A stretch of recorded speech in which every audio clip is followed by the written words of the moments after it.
மலரைத்தானே நான் பறித்தது, கைமுள்ளின் மீது ஏன் விழுந்தது?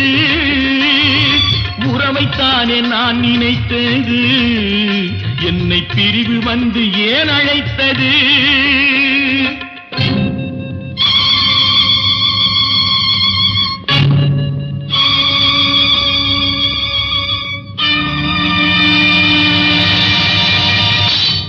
எழுதுங்கள் என் கல்லறையில் அவள் இரக்கமில்லாதவள் என்று, பாடுங்கள் என் கல்லறையில் இவன் பைத்தியக்காரன் என்று.